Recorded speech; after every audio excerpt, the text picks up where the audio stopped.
बस सर, आपने समय दिया हमें इतने व्यस्त टाइम पर। बहुत शुक्रिया है। एएनआई के तो दर्शकों की संख्या भांति भांति की है, तो उन सभी दर्शकों को नमस्कार। मोदी जी, अब लगभग आखिरी दौर आ गया है चुनाव का। क्या जो आपने लक्ष्य तय किया था 400 पार का, आपको लगता है कि वो पार हो रहा है? क्योंकि विपक्ष तो कन्विंस्ड है कि ऐसा नहीं हो रहा है। वो कह रहे हैं कि 220 240 होगा। आखिरी दौर शब्द प्रयोग किया आपने, मुझे उसमें बहुत सी चीजें नजर आ रही है। एक, हमारा एक नया दौर शुरू होगा, उसका उसके अंदर संकेत है। दूसरा, जो लोग बड़े सपने देख करके बड़े वादे कर रहे थे, उनके लिए भी आखिरी दौर है। तो चुनाव का आखिरी दौर ऐसा इतना नहीं, उनकी स्थितियों का भी आखिरी दौर है। प्रधानमंत्री जी, आरक्षण इतना बड़ा मुद्दा इस बार कैसे बन गया? आप तो माइक्रो चिप्स और मैन्युफैक्चरिंग इस पे बात हो रही थी, लेकिन आपको बार बार हम आरक्षण पे बात करते हुए क्यों देखना पड़ रहा है? मुझे नहीं करना पड़ रहा है, मुझे सचेत करना है मेरे SC ST OBC और अति पिछड़े भाई बहनों को, क्योंकि इनको अंधेरे में रख करके ये लोग लूट चला रहे हैं। और चुनाव एक ऐसा समय है कि जो सबसे बड़ा संकट आ रहा है, उससे देशवासियों को मुझे जागरूक करना चाहिए।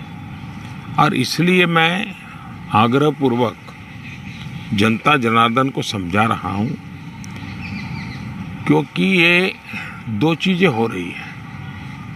एक, भारत के संविधान की मूल भावना का हनन हो रहा है, संविधान की मर्यादाओं को तार तार कर दिया जा रहा है, और वो भी अपनी वोट बैंक की राजनीति के लिए। अब मुझे याद है, मैंने हाउस में कभी कांग्रेस के नेताओं को सुना तो वो ये कहते थे कि PSU का प्राइवेटाइजेशन कर रहे हैं आप, तो आप आरक्षण मिटा देना चाहते हैं। अब रियलिटी तो है नहीं, गप्पाजी कर रहे थे। लेकिन मेरे सामने आया कि जो लोग इतने बड़े दलितों के हितैषी अपने आप को कहते हैं, आदिवासियों के हितैषी कहते हैं, वे हकीकत में उनके घोर दुश्मन हैं। इन्होंने रातों रात एजुकेशनल इंस्टीट्यूशंस को माइनॉरिटी इंस्टीट्यूशंस बना दिया। माइनॉरिटी इंस्टीट्यूशन बना दिया तो उन्होंने आरक्षण उसमें खत्म कर दिया।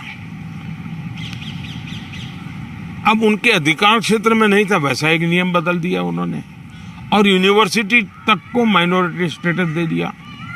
अब दिल्ली में ही जामिया मिलिया जो यूनिवर्सिटी है, उसको उन्होंने माइनॉरिटी बना दिया, उसमें सारे आरक्षण खत्म हो गए। एडमिशन में भी नहीं, नौकरी में भी नहीं। और बाद में तो चीजें उभर करके आई कि करीब करीब 10,000 ऐसे इंस्टीट्यूशंस हैं जिसको इस प्रकार से आरक्षण के जो SC ST OBC का अधिकार था, वो पिछले दरवाजे से उसको छीन लिया गया है, संविधान की पीठ में छोड़ा भोंका दिया है। बाबा साहब आम्बेडकर ने जिस सपने से ये व्यवस्था खड़ी की थी, उसको इन्होंने वोट बैंक के लिए गिरवी रख दिया है। तो ये एक चिंताजनक बातें मेरे सामने जब आई, तब मुझे लगा कि मेरा दायित्व बनता है कि मैं देश को अवगत। इतने में इनका मैनिफेस्टो आया। इस मैनिफेस्टो ने और चौंका दिया, और इसलिए मैंने पहला मैनिफेस्टो देखते ही मेरा पहला कमेंट था कि ये मैनिफेस्टो पर मुस्लिम लीग की छवि है। तो 2-3 दिन तो उनको लगा कि इसका जवाब देने की जरूरत नहीं है, ये अपने आप ही बात खत्म हो जाएगी। जब उन्होंने कोई जवाब नहीं दिया तो फिर मैं एक एक चीज खोलने लगा। जैसे इस देश में वो ये कहें कि हम खेलकूद में भी माइनॉरिटी के लिए कोटा फिक्स करेंगे। आज पंजाब के मेरे बच्चे जो खेल जगत के अंदर बहुत अच्छा कर रहे हैं, बंगाल के मेरे नौजवान फुटबॉल में बहुत अच्छा कर रहे हैं, उत्तर प्रदेश के हमारे नौजवान जो एथलीट्स में काफी अच्छा कर रहे हैं, अब वो अपनी जवानी उसमें खपा देते हैं। 10-12 साल की उम्र से लेकर के 25-30 साल की उम्र तक पहुंचने तक ये लोग इतना तप करते हैं जी, तपते हैं, शरीर को तपाते हैं। खिलाड़ी ऐसा नहीं बनता है जी। और सुबह रात को नींद नहीं आती, सुबह 4 बजे उठ करके चले जाते हैं। अब कहते हैं नहीं ये माइनॉरिटी के लिए कोटा होगा, तो मेहनत करने वाला मेरा नौजवान जाएगा कहाँ जी, उनका क्या होगा। दूसरा उन्होंने कहा कि देश में अब जो टेंडर होंगे उस टेंडर में भी वे माइनॉरिटी के लिए आरक्षण करेंगे। मतलब ये हुआ कि आज मान लीजिए कोई कहीं पर बहुत बड़ा महत्वपूर्ण ब्रिज बन रहा है, उस ब्रिज में कौन ब्रिज बनाएगा, तो जिसके पास ट्रैक रिकॉर्ड है, जिसके पास संसाधन है, जिसके पास कैपेबिलिटी है, जो परफॉर्म कर सकता है, सारे उसकी जो रिक्वायरमेंट उसकी पूरी करता है, उसमें कंपटीशन होती है और कंपटीशन में जो निकलता है उसको टेंडर मिलता है। ये कहते नहीं, ये सब बाद में। अब मुझे बताइए, अगर इसी प्रकार से सिर्फ धर्म के आधार पर कोटा दे देंगे, वो ब्रिज बनेगा, लोग मारे जाएंगे, तो कौन जिम्मेवार होगा? क्या वोट बैंक के लिए आप आने वाली पीढ़ियों को भी तबाह करना चाहते हैं? तो ये ऐसे विषय थे जो कांग्रेस ने अपनी वोट बैंक की खातिर मैदान में उतारे। तब मेरा कर्तव्य बनता है कि मैं मेरे दलित भाइयों के अधिकार के लिए लड़ूं, मेरे आदिवासी भाई बहनों के अधिकार के लिए लड़ूं, मेरे ओबीसी पिछड़े भाई बहनों के अधिकार के लिए लड़ूं, और इसलिए मैं लड़ाई लड़ रहा हूं। तो ये जो परसेप्शन बनाया जा रहा है कि आप आए तो बिल्कुल आरक्षण ही खत्म कर देंगे, ये क्या, इस पर क्या बोलेंगे? इन्होंने ये पाप कर दिया है, उसके खिलाफ मैं बोल रहा हूं, इसलिए उनको झूठ बोलने के लिए ऐसी चीजें का उपयोग करना पड़ रहा है। अभी कोलकाता हाई कोर्ट का सर एक ऑर्डर आया है जिसमें 2010 के बाद जितने ओबीसी सर्टिफिकेट्स बन रहे हैं उसको खारिज कर दिया है। दीदी इनके मोडस ऑपरेंडी है कि पहले इन्होंने कानून बना करके माइनॉरिटी को देने का पाप शुरू किया, पहले आंध्र में शुरू किया, सुप्रीम कोर्ट ने तक में वो हार गए, हाई कोर्ट ने उसको रिजेक्ट कर दिया क्योंकि संविधान अलाउ करता नहीं है।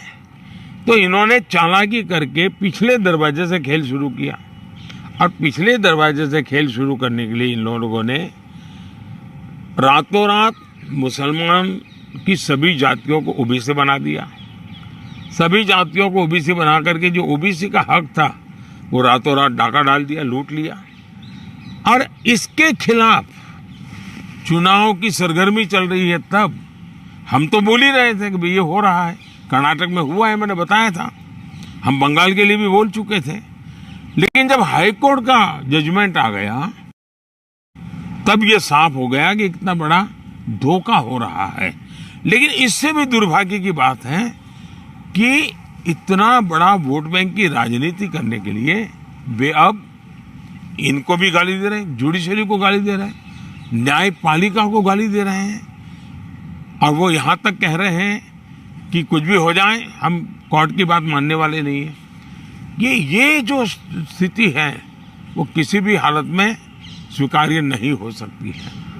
सर केजरीवाल जी अभी जब जेल से बाहर आए तो उन्होंने कहा कि प्रधानमंत्री जी ही तय करते हैं कि कौन जेल जाएगा। वो कहते हैं सोरेन को और मुझे उनके इशारे पे जेल में डाला गया।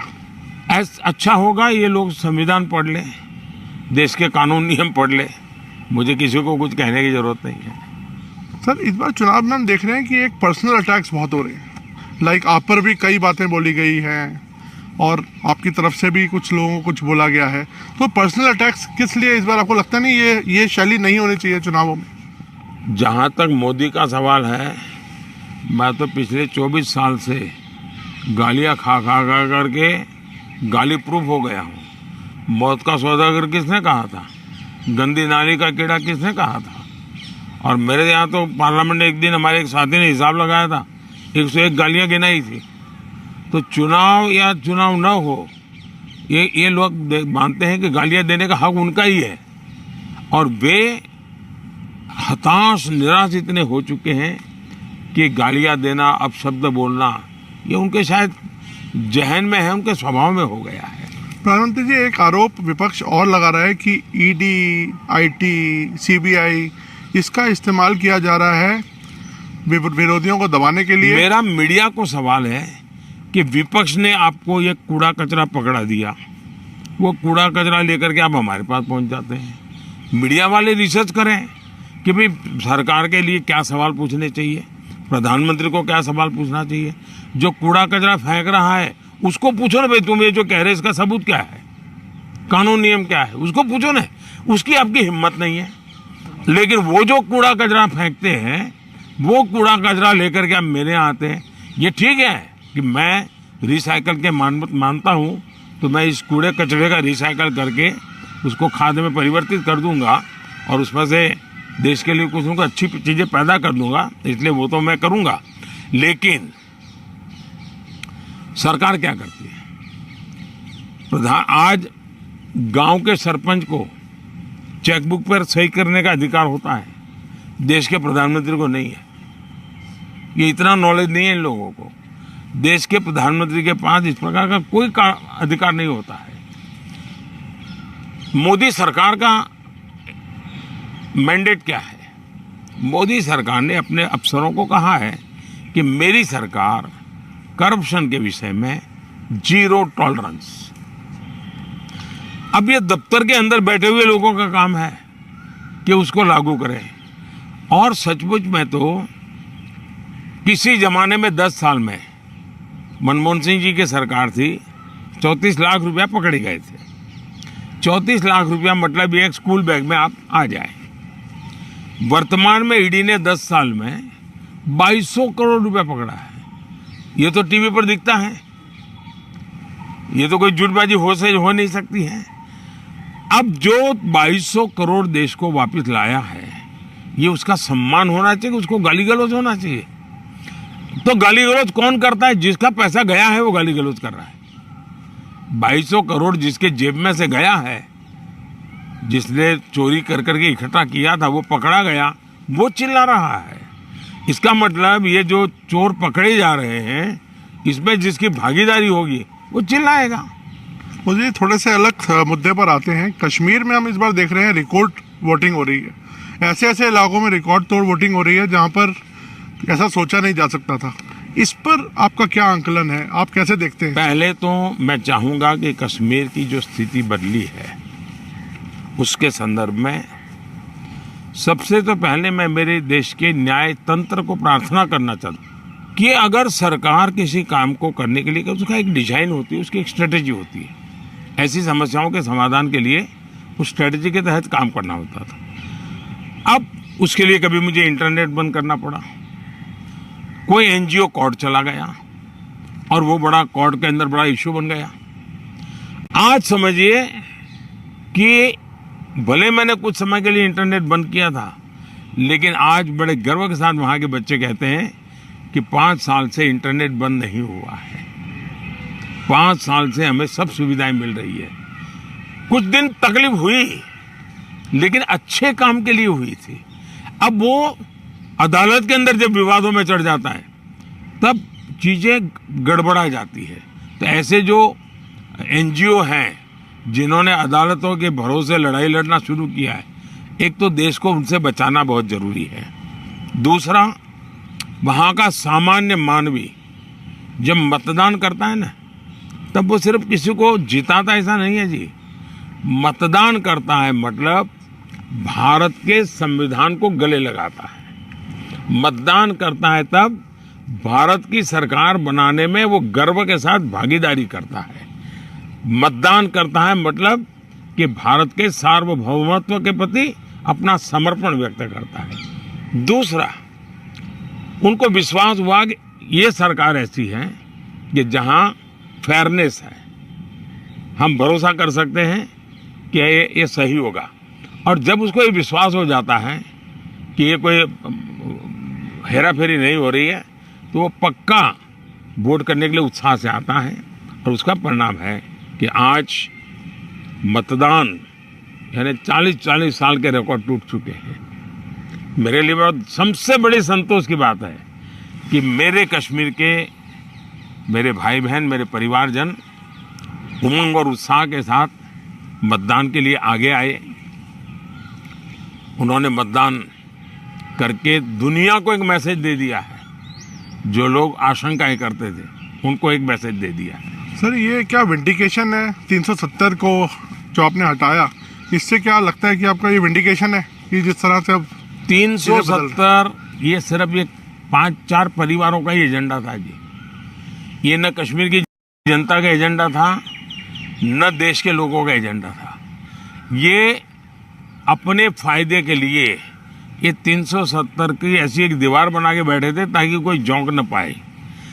और कहते थे 370 हटेगी तो आग लग जाएगी।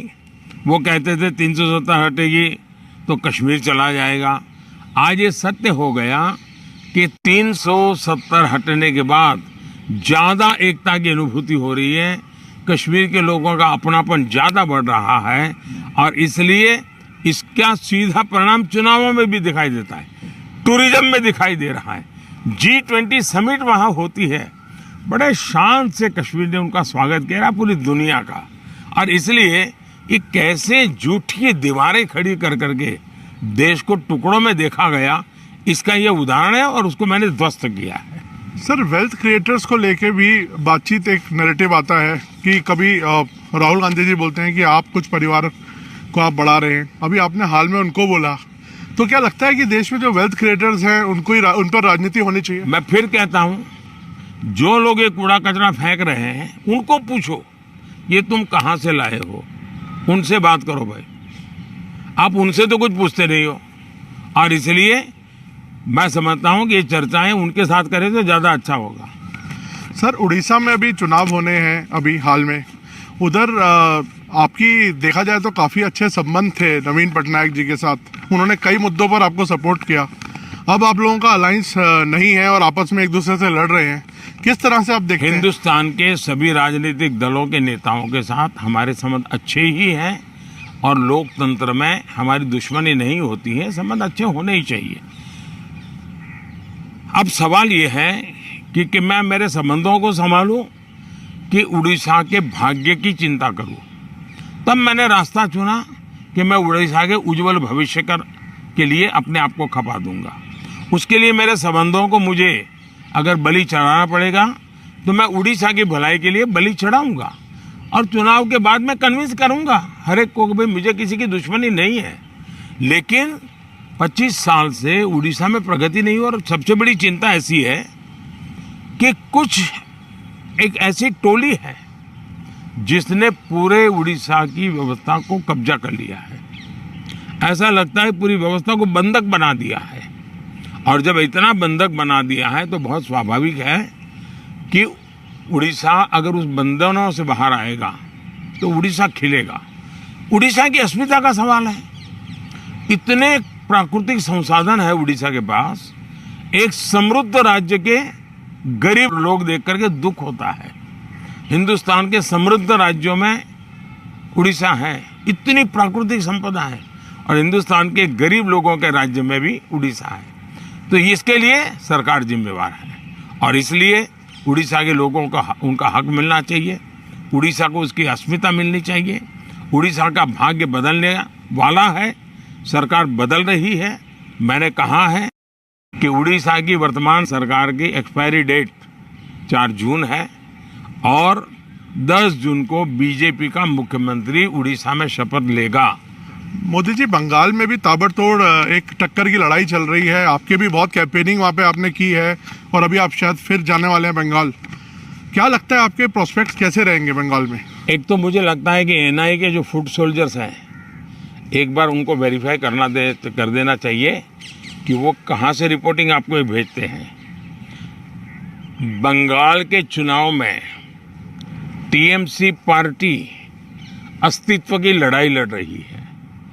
आपने देखा होगा पिछले असेंबली के चुनाव में हम 3 थे, 3 में से बंगाल की जनता ने हमें 80 पर पहुंचा दिया। हमें लोकसभा के अंदर भारी बहुमत पिछले चुनाव में मिला था। इस बार पूरे हिंदुस्तान में द बेस्ट परफॉर्मिंग स्टेट कोई होगा तो पश्चिम बंगाल होने वाला है। भारतीय जनता पार्टी को सर्वाधिक सफलता पश्चिम बंगाल में मिल रही है और पश्चिम बंगाल का चुनाव एक तरफा है, जनता जनार्दन उसको लीड कर रही है और उसके कारण सरकार में बैठे हुए लोग, टीएमसी के लोग बौखलाए हुए हैं। लगातार हत्याएं हो रहे हैं, हमले हो रहे हैं, भाजपा कार्यकर्ताओं को चुनाव के पहले जेलों में बंद कर दिया जा रहा है। ये सारे जुल्मों के बावजूद भी मतदान भी जनता ज्यादा कर रही है और वोट भी ज्यादा हो रहा है। मोदी जी, आपके हिसाब से तो लगभग अब आपका तय है आना, और सबको लगता है ऐसा, ज़्यादातर लोग आपको प्रिडिक्ट कर रहे हैं कि आप वापस आ रहे हैं। तो मोदी 3.0 में ये देश क्या उम्मीदें रखे आपसे, क्या आपकी प्रायोरिटीज होंगी? विकसित भारत, 1 पॉइंट एजेंडा, विकसित भारत। चलिए, बहुत बहुत धन्यवाद भैया, नमस्कार।